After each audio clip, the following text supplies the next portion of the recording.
Today, I want to talk about the different types of film cameras.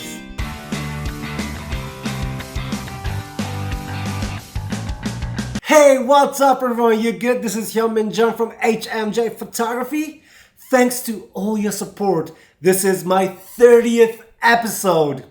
Please keep showing your love and support. It really motivates me to keep making videos. In front of me are 4 film cameras that I truly love and more importantly, use.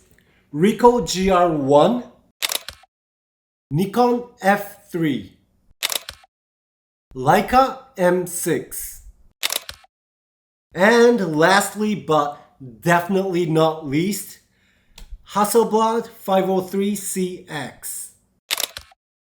The reason I have these 4 cameras today is to describe to you the differences of film cameras so that you can get some good ideas on what's gonna work best for you.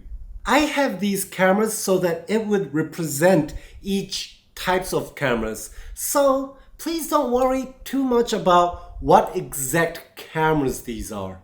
So first one, Ricoh GR1. And this is a point and shoot camera.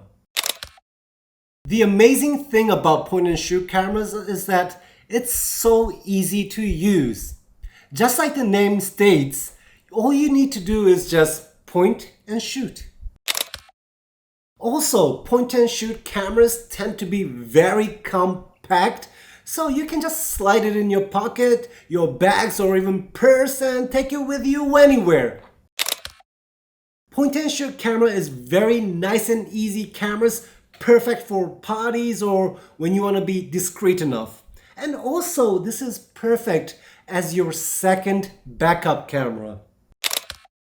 I really like my Ricoh GR1 because the lens is crazy sharp. Next, Nikon F3. This is an SLR camera.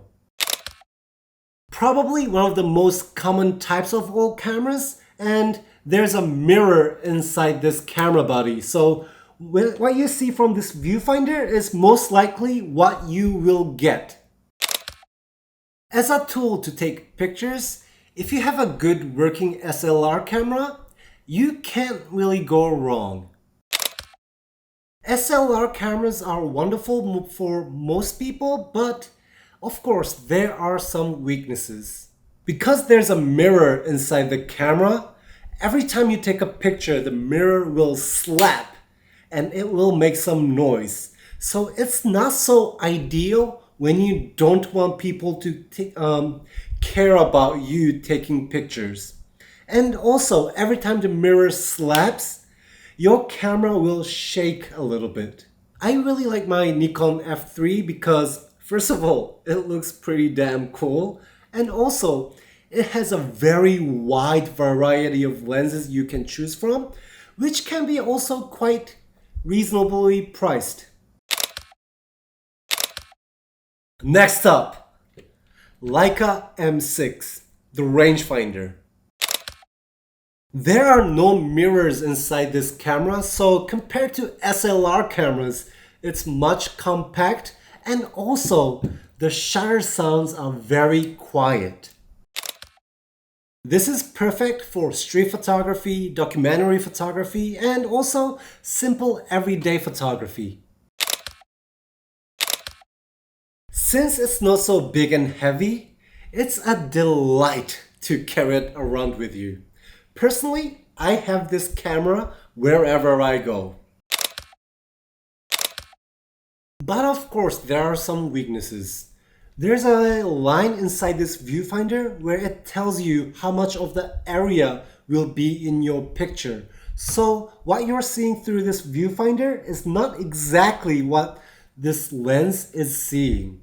Also, the frame lines inside the viewfinder, of course, does not cover all the lenses. I really love my Leica M6 because it really makes taking pictures joyful. Like, I really want to take more pictures with this camera.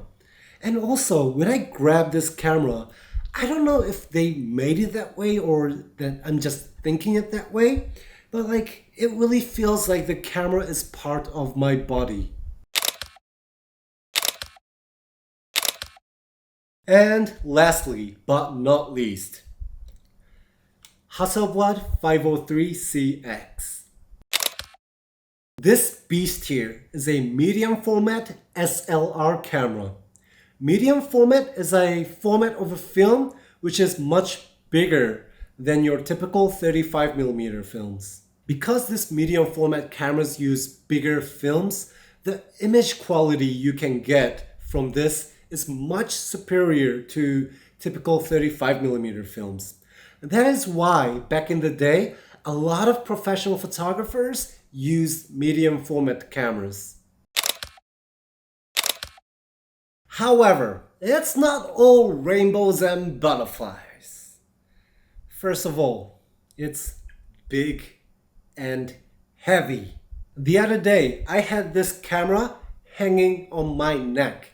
And after that, for a couple days, I had a neck pain. This camera is probably better to be used in a studio setting or on a tripod.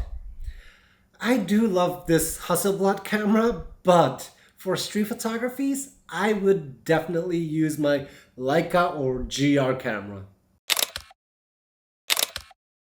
Also, with this 6x6 film back, I can only shoot 12 pictures with one roll of film, so you really don't want to waste away your shots.